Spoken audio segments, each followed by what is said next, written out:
Hey gang, happy Boxing Day and welcome back to the Silver River Art Studio. Today I have a really special episode for you in honor of Boxing Day. I'm also going to teach you to make this classy hat and this crazy hat and this cute hat and all these cute hats. So join me as we knit for those in need and make hats for the homeless, or for anybody else for that matter.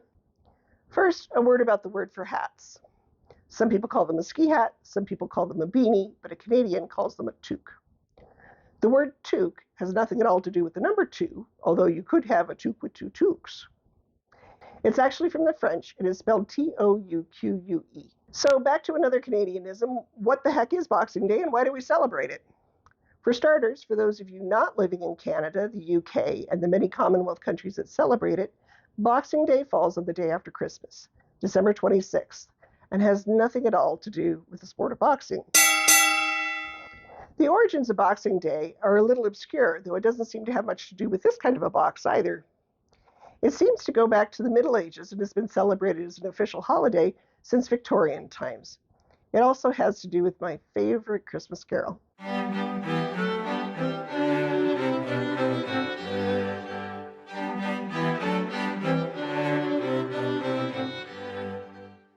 Remember that good King Wenceslas looked down on the feast of Stephen? Wenceslas I, also known as Vaclav the Good, lived in what is now the Czech Republic in the early 900s AD. The Feast of Stephen was, and still is, on the day after Christmas, and commemorates Saint Stephen, who is considered to be the first Christian martyr. Then, as now, Christmas was a time to remember the poor and those who were suffering, and people placed gifts of money into the alms boxes in the churches to be distributed to the poor. The day after Christmas, St. Stephen's Day, the boxes would be opened and their contents distributed to the needy.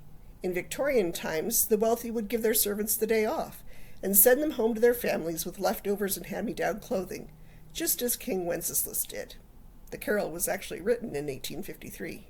Boxing Day continued to be a day to remember the less fortunate, though of late, with all the after-Christmas sales, it seems to have become more about getting than giving. But we're going to change all that. Regardless of whether you're recuperating from a tryptophan hangover from all of that turkey, or want a great project to relax with at the beach, I'm going to teach you to knit, even if you never have before. These hats are originally from a pattern for NBK hats. NBK stands for No Brain Knitting. My mom ran across the pattern years ago in a knitting magazine, and I've tried to track it down with no success. So if you know where this pattern came from, please help me give credit where credit is due and put the information down in the comments. The reason we don't have the pattern anymore is because it's so darn simple. We don't even need one. It truly is no brain knitting. I've made about a gazillion of these hats over the years. I just don't do nothing well at all. And although I wanted to observe the Sabbath as a day of rest, I just don't sit still well enough. The Lord also said, "Wilt thou call this a fast and an acceptable day to the Lord? Is not this the fast that I have chosen? To loose the bands of wickedness, to undo the heavy burdens, and to let the oppressed go free, and that ye break every yoke? Is it not to deal thy bread to the hungry, and that thou bring the poor that are cast out to thy house?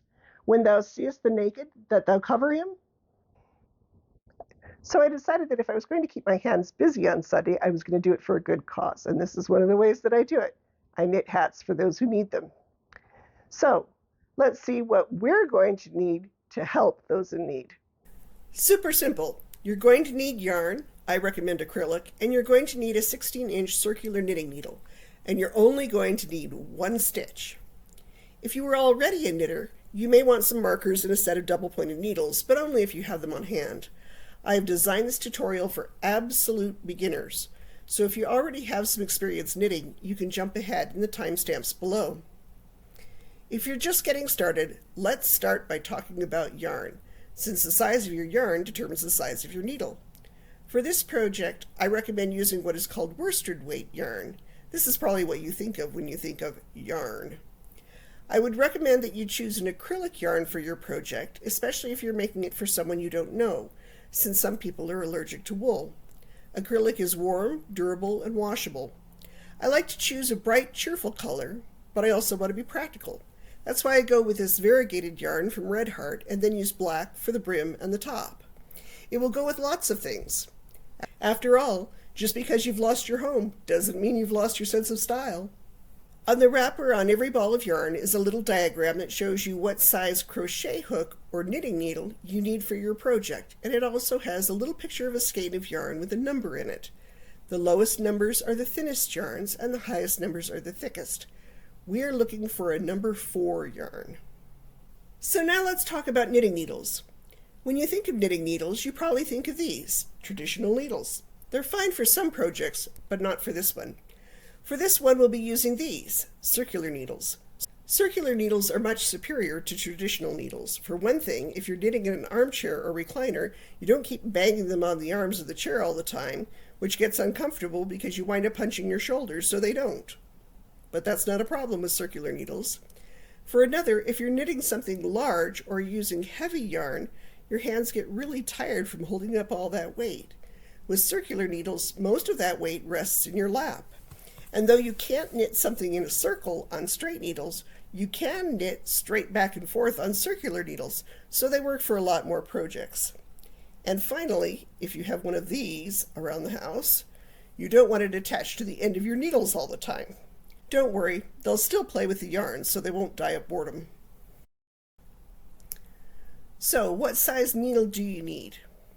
There's a whole array of sizes, and the size of your needle depends on the size of your yarn. Needle sizes are given in 3 different systems, US, UK, and metric. In truth, most of the world, apart from the US, uses metric, but sometimes you'll still see UK sizes given. Metric sizes are given in millimeters. A 5 millimeter needle is 5 millimeters in diameter. In the US system, the smallest numbers are the smallest diameter needles. In the UK system, the reverse is true. Fortunately, as I mentioned, the label on your yarn will suggest a size. For this project, they recommend a 5 millimeter needle. That's a US size 8 or a UK size 6. As for the length of the circular needle, that's easy. 16 inches is what you want for this project. They generally range from 16 inches, 40 centimeters, up to 40 inches, 100 centimeters. Since most people's heads are about 22 inches in diameter, a 16-inch needle works well.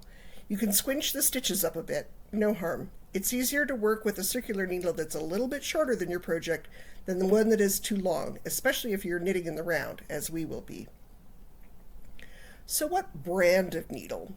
To me, the absolute creme de la creme of knitting needles is the Skakel Addi Turbo. In Europe, the brand is called Skakel, and in North America, it's called Addi. The turbo needles are nickel-plated brass and are very fast to knit with. They also have a very flexible cables and a lifetime guarantee. Unfortunately, the creme de la creme also comes with a creme de la creme price.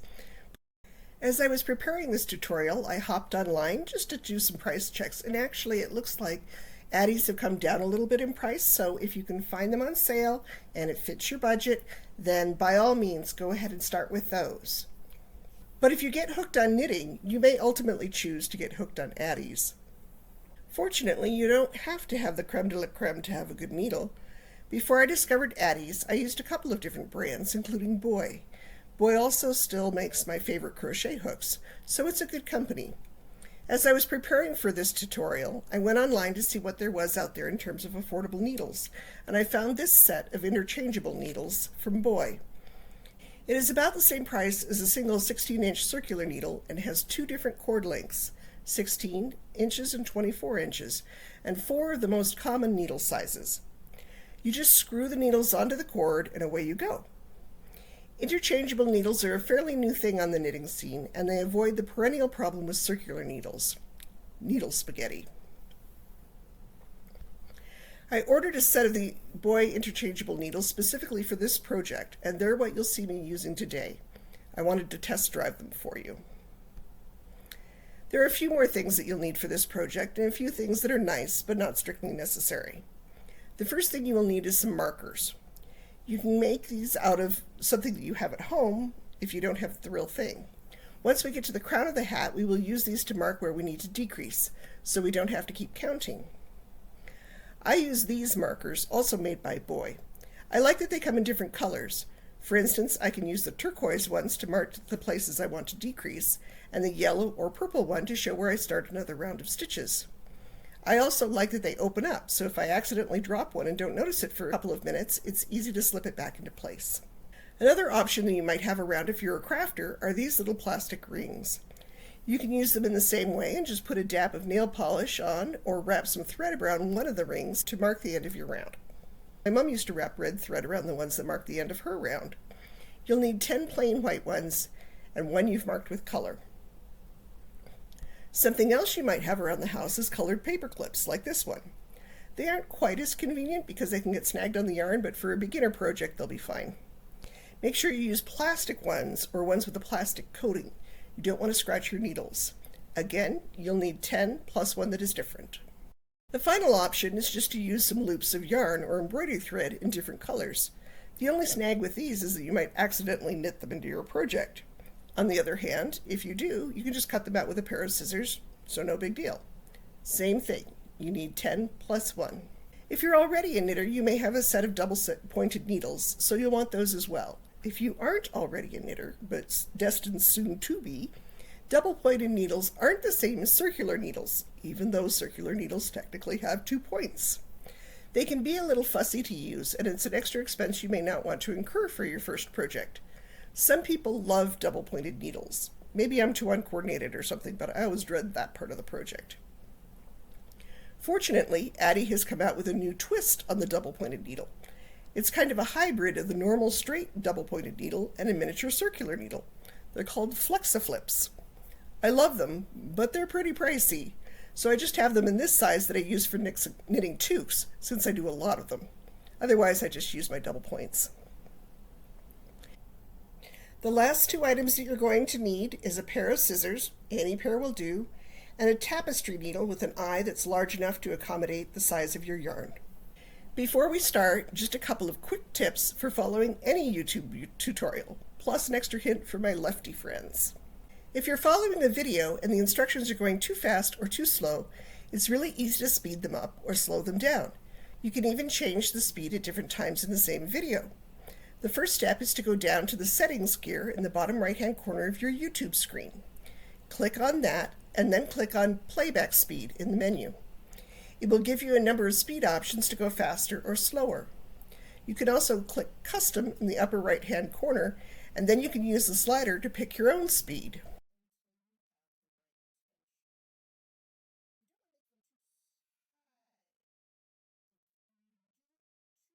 I'm right-handed, but if you're a lefty, here's a special YouTube trick just for you. If you want to flip a YouTube video to a mirror image, navigate to the video you want to watch, then go up to the address bar in the top left corner and you'll see the URL for the video. Click on the address once to highlight it, it'll turn blue. Click again and it will give you the full address with the https:// etc. Delete YouTube from the address, not youtube.com, just YouTube, and replace it with mirror the video and hit enter. In a moment, the video will appear in mirror image. That means everything is in mirror image, so if you follow the directions I gave you to adjust the speed, you'll have to do that in reverse too. So let's get started. If you purchase the set of Boye interchangeable needles, I'll show you how to set those up now. First, you want to take out the 16-inch cable and the size needles that you need for your gauge of yarn.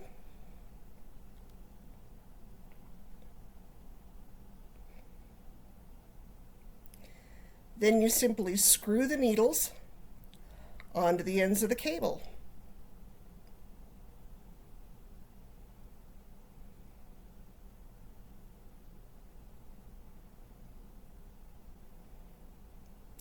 Inside the Boye set, you'll find this little package and this little piece of black rubber.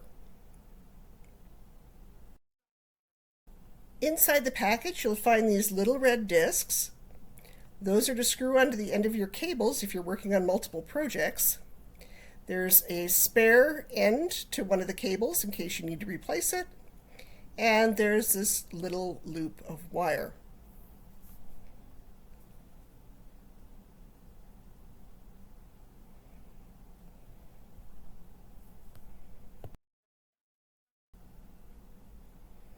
So take the loop of wire and your black piece of rubber and insert the wire into the hole and turn, using that black rubber to hold the knitting needle so that it's easier to get a good grip on it. If you ever lose that loop of wire, you could do this with a paper clip. And that's it. We're ready to knit.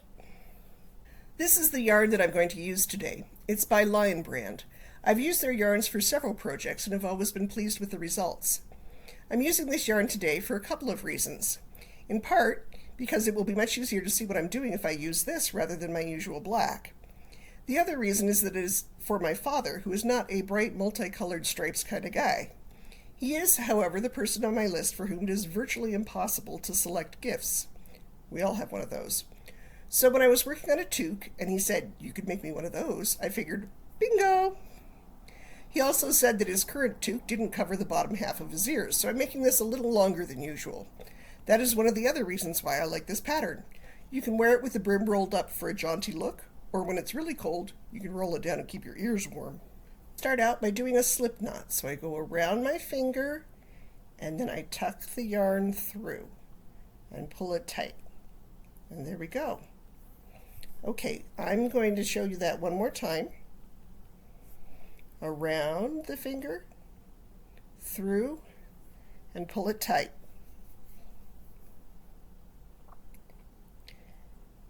Now we're going to slip that onto the needle. And we're going to snug it up, not too tight, just so that it's nicely snug. And then I'm going to wrap the yarn around my finger and slide it onto the needle. This is called casting on. Around and slide it onto the needle. Around and slide it onto the needle. There are probably about as many ways of casting on as there are knitters. But this is the easiest one, and it's the one that I use the most.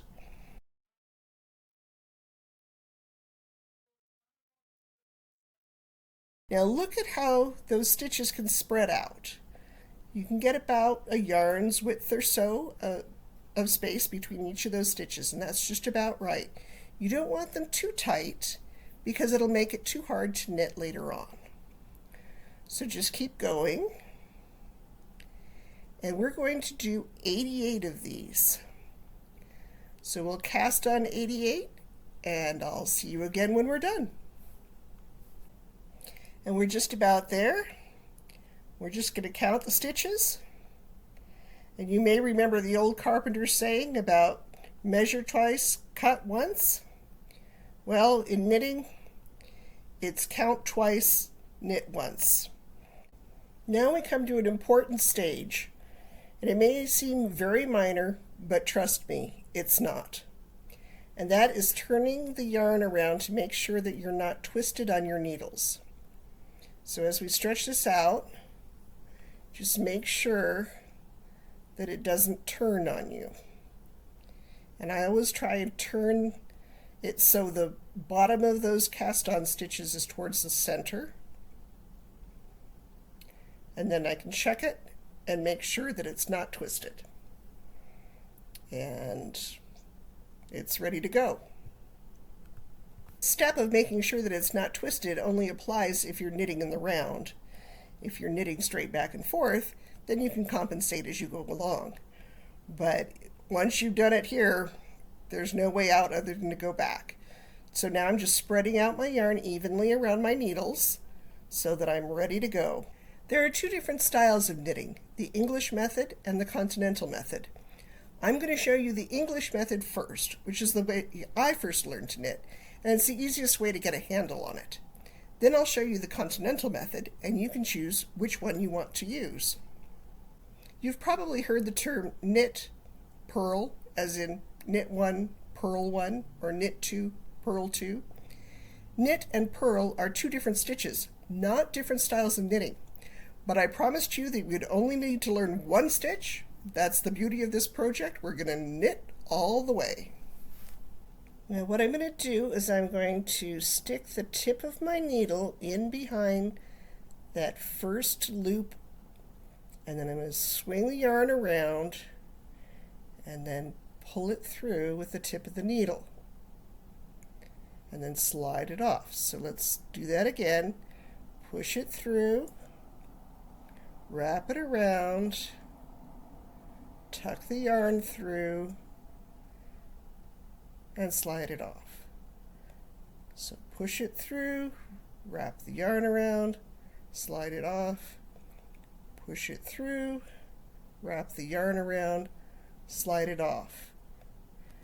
Now what am I doing with my other hand here? See the way the yarn is running? That helps me keep just the right amount of tension on that yarn to be able to make those stitches the way I want to.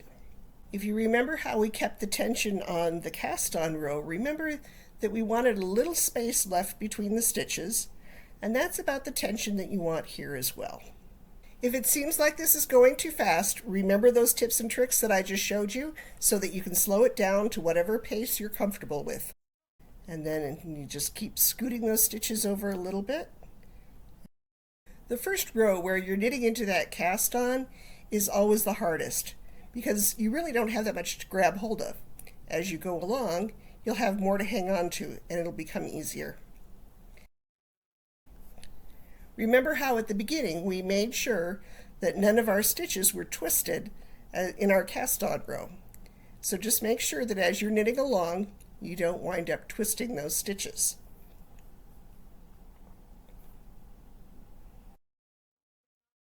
And here you get a good look at my row of knitted stitches and the kind of tension that I've got.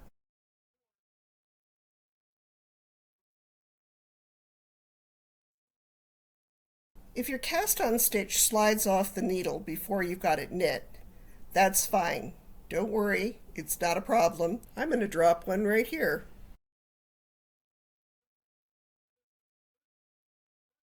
So here's how you fix it. Just wrap that around and make a loop. Slip the loop back on your needle and keep on knitting. I'm jumping ahead in time here just a bit to show you what happens when we get to the end of this row. So here we are, we're back to the beginning, and we just keep on knitting. Always keep on knitting. You'll find that this second row goes a lot easier because now you're knitting into knit stitches rather than trying to knit into those cast on stitches. Another problem you may run into is that you discovered that you've dropped a stitch or a few stitches once you've knit past that point. Don't panic, there's a solution for that too, and I'll show you how to do that. If you run into it, just jump ahead in the timestamps below and see how we solve that problem too.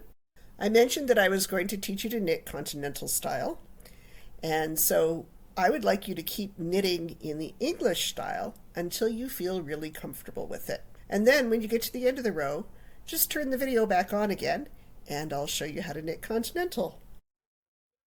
So let's just pause for a moment and have a closer look at what we've got. This pattern is called Stockinette Stitch, and it's what you see when you have all knit stitches. On the reverse is what happens when you have all purl stitches, because a purl stitch is actually just the reverse of a knit stitch. You'll notice how much this curves at the bottom, and that's what happens when you get all stockinette stitch. At the bottom of a sweater, that may not be what you want. In this case, that's absolutely perfect because that's what's going to form the brim of our hat. So, are you ready to knit Continental? First thing I want you to notice is the position of the yarn and the way I'm holding it. Instead of holding the yarn in my right hand, I'm holding it in my left hand. The movement of the needles is going to be slightly different too, but will accomplish the same end. You notice how I've got the yarn over my fingers just as I did in my other hand. That hasn't changed. That's still maintaining my tension. I'm still reaching into the stitch, but instead of wrapping it around, I'm scooping that yarn through. So put it through the hole and then scoop the yarn through. Through the hole, scoop the yarn through. When I was living in Chile, my American friend Sally and I would marvel at how fast the Chilean women could knit. We would watch them on the metro, just dazzled by how quickly they could go. So one day we figured out how they were doing it, and pretty soon we were whizzing along as fast as they were. You can use whichever technique you find is most comfortable, English or Continental. And if you really get hooked on knitting and want to knit in 2 or more colors, like my mom did here, then you'll actually be knitting using both styles because you'll have one color in your right hand and one color in your left. So what do we do now? The same thing we always do. Keep on knitting. You can knit in either English or Continental, although I would encourage you to do at least one round of Continental because the stitches twist slightly differently, and it'll show if you change them in the middle of a row.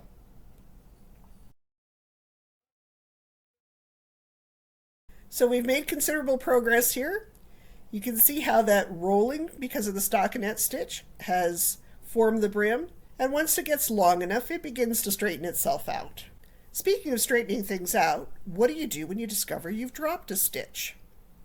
The first thing we need to do is work our way backwards. So we're essentially going to knit backwards to get to the point where we dropped it. My mother referred to this as retro knitting because it sounds better than unknitting or ripping it out. And we retro knit one more stitch. I'm going to zoom in on this because I want you to see very clearly what's going on. You have the loop that is still there, and then you have the 3 rows that you've skipped. It's like rungs of a little ladder. So 1, 2, and 3. So you're going to need to pick up those individual threads one at a time, just like climbing a ladder. So the next thing that we're going to do is we're going to grab that loop and we're going to pull it out as much as we can to give us something to work with. And you can see those 3 rungs there. So we're going to open up the loop and then we're going to take a paper clip, or if you have a crochet hook, that's even better. And we're going to put it through the loop and we'll reach out and grab that first rung, and then we're going to pull it through. And then you're going to put your paper clip or your crochet hook through and grab the second rung. And you see here why, if you have a crochet hook, it works better because you're just less likely to split the yarn coming back through.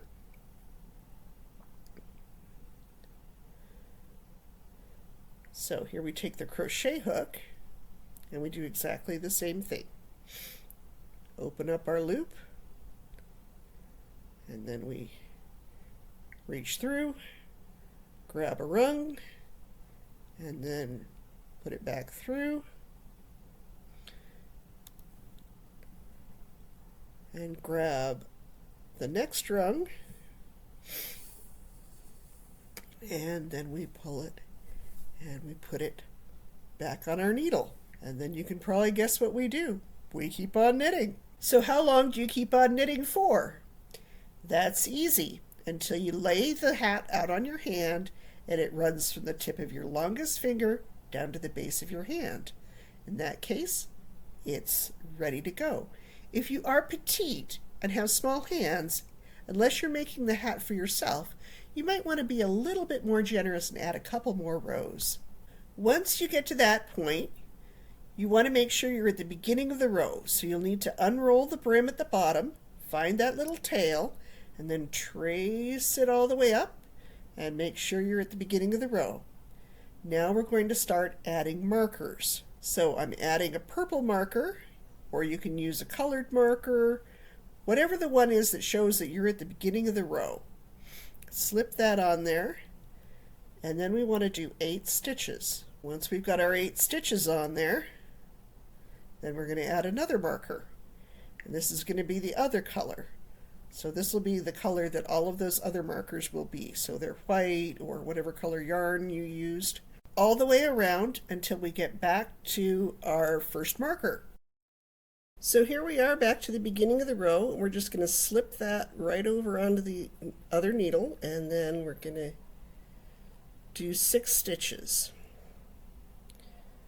So we're going to do 6 regular knit stitches, and then we're going to do a decrease by knitting 2 together.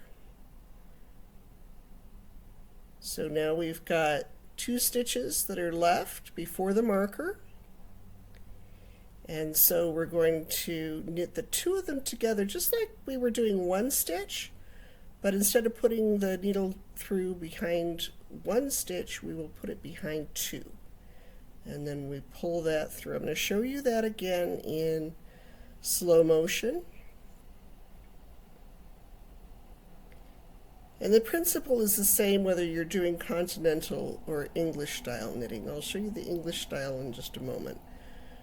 You just slip that in behind both stitches, and then we're just going to scoop that yarn through.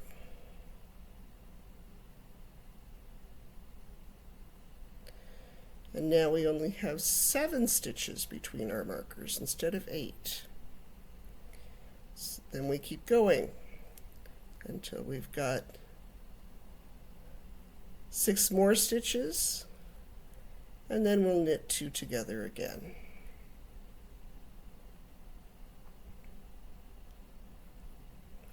Now, showing you the English method now, same thing. Put the needle in behind the 2 stitches, wrap the yarn, and pull it through.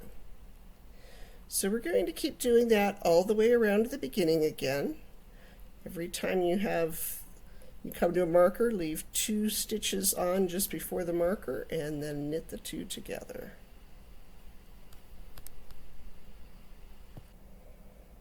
And here we are back to the beginning of a row again. Do that last knit 2 together, and then slip that over and start working again. So I'm just going to switch over to Continental here. It doesn't matter which you do, but if you switch, it's good to do it at the beginning of a row. And for this next round, super simple. All we're going to do is we are going to knit all the way around to the beginning again. So we'll catch you in just a moment. And here we are once again back to the beginning of the next row. So we're just going to slip that marker over again, and this time we have 7 stitches between our markers because we've decreased by 1.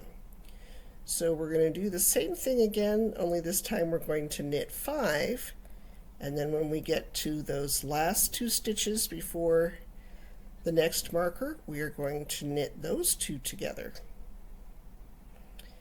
And then we're going to do the same thing all the way around until we get back to the beginning of our row. And then in the next row, we're going to do the same thing that we did in the last row, which is just knit all the way around. So we're going to keep alternating like that. And here we are back to the beginning of yet another round. So you should have 6 stitches on your needle between each marker. So now we're going to start decreasing again. We're going to do the same thing. We'll knit 4 stitches, and then we're going to knit 2 together. Now, if you're not entirely sure whether you might have missed a decrease, you can always go back and count. There's also a way you can tell by looking at the pattern of the stitches, and I'm going to show you that now. If we look at the finished hat, we can see that there's this really pretty swirl pattern that's developing on the crown where we've been doing our decreases. If we zoom in on that closer, we can see where we have our knit 2 together where we've decreased, and then we can see where we have our plain knit rows, and we can see how they alternate. So let's go back and see that in action.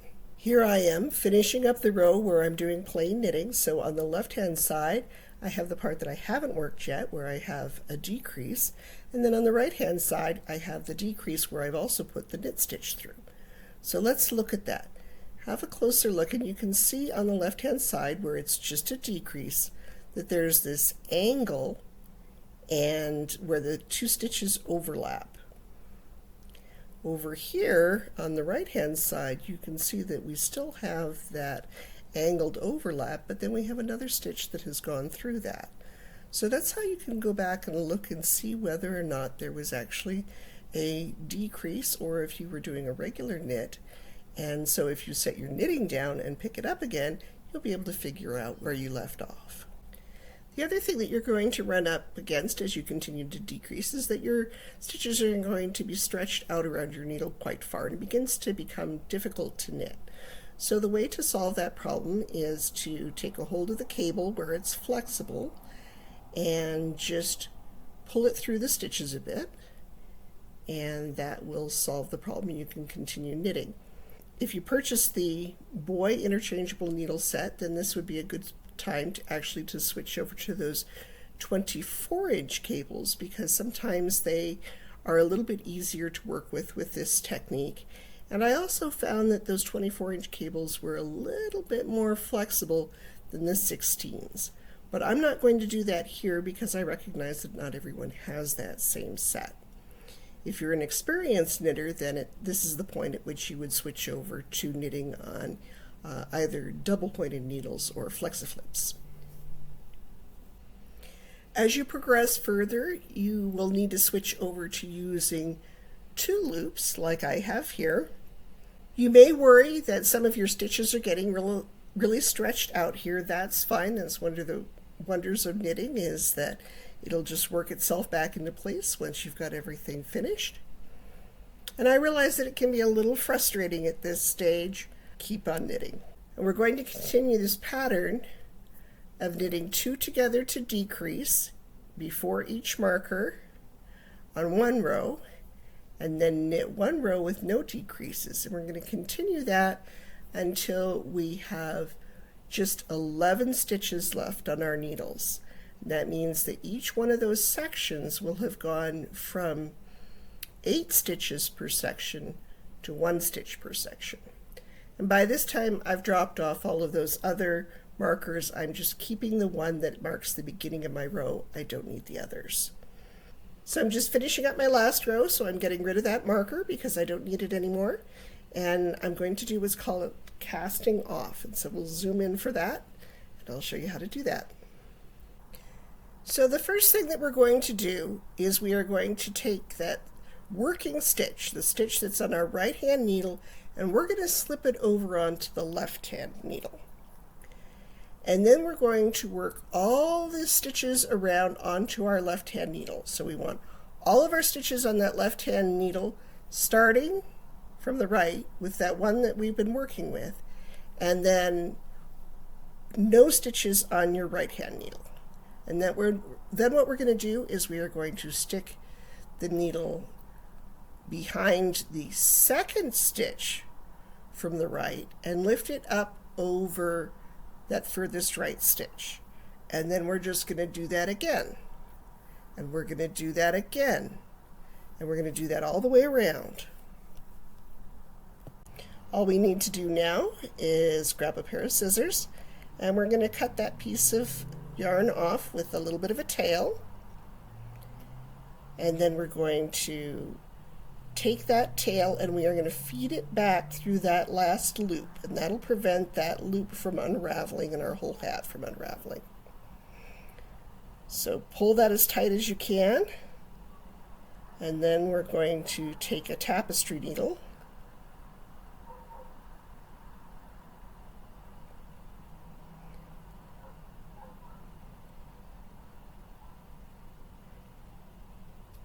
and we're going to thread that back through the work that we've already done around the crown there. And you can make a couple of passes if you like, particularly if you're making this for a child or someone who may be unhoused, who may need to launder it more frequently, and then you can clip it off. And you'll need to do the same thing at the other end with the yarn where we began. Just feed that back through some of the work that you've already done. And congratulations, you've learned to knit and you've made your first toque. I wanted to give you my thoughts on the Boye interchangeable needle set. On the whole, I was very pleased with how it performed. There were a few things that I noticed. One concern that I had was whether or not those needles would start to unscrew themselves as I was knitting and leave a space that would then catch on the yarn as I was trying to knit. I didn't find that to be too much of a problem until we got to the point where the hat was closing in, things were getting a little tighter, and then I did find that it untwirled itself a couple of times, but that wasn't a big deal. I just screwed them back on, and it wasn't a major issue. Now, comparing them to my beloved Addies, you'll notice that the finish on the Boye is much more matte than that on the Addies, and that does make the Addies much faster, but for a beginning knitter, that matte surface may actually be an advantage. I did actually make 2 different hats with the Boye needles using some very slick yarn, and I did find that it was an advantage not to have a problem with it slipping off of the needle as much. So that is definitely consideration. There is an advantage there depending on the type of yarn that you're using. Another consideration, of course, is the cables. And the cables on the Boye are much stiffer than those on the Addies. You can see the Addies are very, very flexible, and the Boyes are not. Now, I've also had the Addies for longer, so with extra use, perhaps that would make a difference. But I did find that the 24-inch cables in the Boye set are actually a little bit finer than those on the 16-inch needles. And so they were actually softer. And so at one point I did mention when we were doing what they call the magic loop style of knitting, that it would have been an advantage to switch over to the 24-inch needles. I mentioned that in the tutorial, but I didn't switch over because I knew not everyone was going to have that option. So, once again, comparing the Addies to the Boye, you'll notice that the needles on the Addies are much shorter than those on the Boye. So the flexible portion of the cable starts much closer to the needle than it does on the Boye, simply because of that system of making the needles interchangeable. So that did cause a bit of a problem knitting in the round on a small item like a hat. Now, on a larger piece, that wouldn't be an issue, so it depends on what you're going to be knitting. The other thing that I noticed about in the difference between the Addies and the Boyes was the sharpness of the tips. You can see that the Boye tips are much, much sharper than those on the Addies. And that's something that cuts both ways. If you're using a very soft yarn, one that is not tightly spun, then those sharp tips can cause you to split your yarn. On the other hand, if you're doing lace knitting or something like that, then you may find that you prefer those sharper tips. And so it's totally a matter of personal preference and the kind of projects that you're working on. So it's not necessarily a disadvantage. So overall, I was very impressed with the quality of the Boye needles. That didn't surprise me because I have used Boye before. But this is the first experience I've had with the interchangeable set. I think that the interchangeable set for the price is actually a fabulous deal because essentially you're getting 8 different needles all in one package and for the price of only slightly more than one needle. And so definitely if you're interested in starting knitting or if you're interested in trying out interchangeable needles, I can fully recommend the Boye. And that's it. I hope you enjoyed this as much as I did. And I especially hope that you will continue to knit for those in need, regardless of the time of year.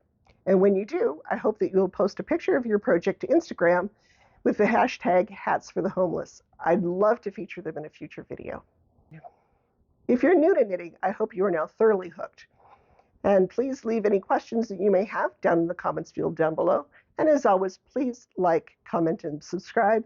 And don't forget to hit that notification bell so you'll know when my next video goes up. Wishing you and yours a happy Boxing Day.